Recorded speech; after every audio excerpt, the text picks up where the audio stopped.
Salutare! După cum am promis, astăzi revin cu ghidul de instalare, imprimare și scanare wireless a imprimantelor Xerox WorkCenter 3335 și 3345 de pe laptop, PC, cu sistem de operare Windows și telefoane cu Android. Să-i dăm drumul! Din meniul imprimantei, accesează Key Button, username default este admin, iar parola este serial number-ul imprimantei, care îl găsiți notat în raportul configuration sau pe eticheta de pe spatele imprimantei. În cazul nostru a fost schimbat cu 1111 pentru a fi mai ușor de accesat. Accesează butonul Machine Status, Network Settings, Network Connectivity și selectează rețeaua wireless la care este conectat calculatorul.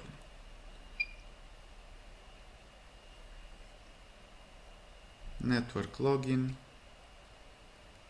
introduc parola, în cazul nostru a fost deja configurată. Imprimanta este acum conectată cu routerul wireless. Pentru a imprima wireless de pe calculator, avem la îndemână două variante. Varianta A accesează Control Panel și Device and Printers. Se mai poate face și cu Run și tastează Control Printers. De aici selectează Add a Printer,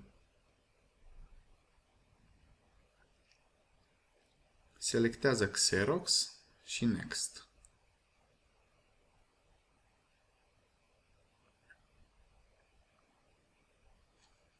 Imprimanta e instalată acum. Sau varianta B, descarcă driverul imprimantei de pe site-ul oficial Xerox, Xerox Smart Start,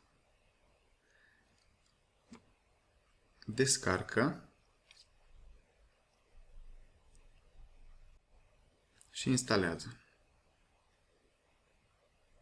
Selectează Agree, Quick Install,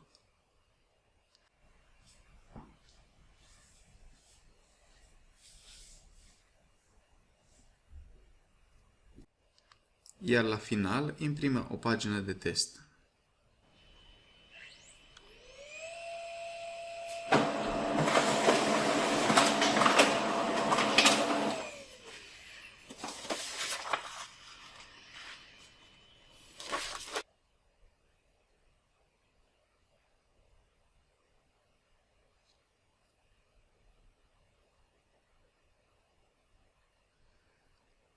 Iar acum voi imprima și un fișier PDF pentru test.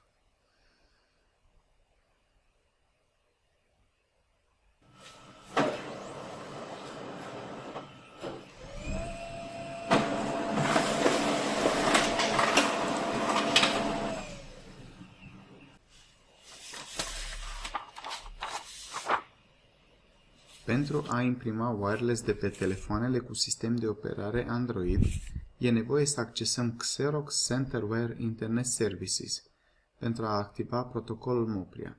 Cum facem asta? Accesează din nou Control Printers, click de dreapta pe imprimanta Xerox și Properties, iar în tabul Web Services, click Web Page Link. Mergem în meniul Properties,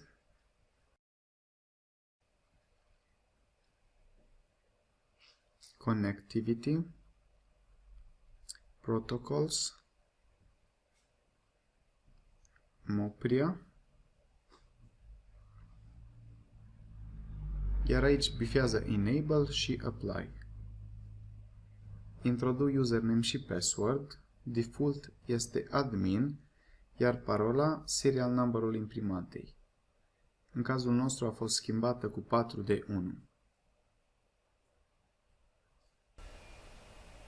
Voi deschide și imprima un fișier PDF pentru a mă asigura că totul funcționează perfect. Clic pe Print, selectează modelul imprimantei și Print button.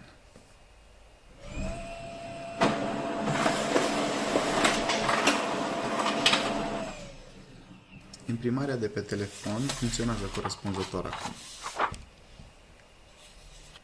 Pentru a scana direct de pe telefon,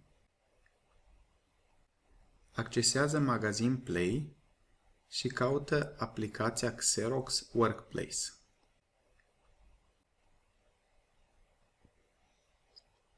Instalează.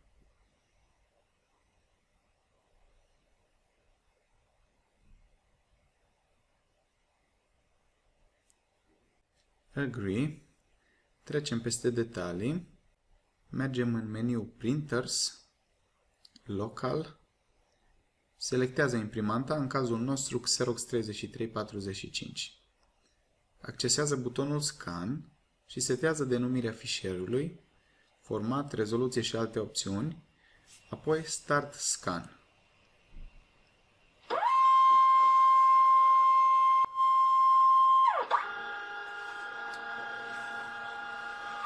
Pagina este scanată și accept pentru a o salva.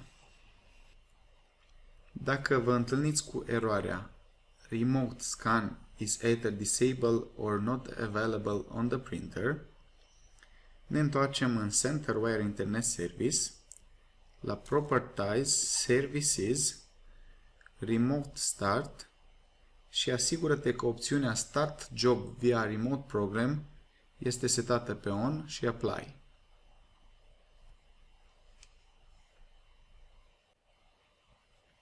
După cum se poate vedea, scanarea este perfect funcțională acum.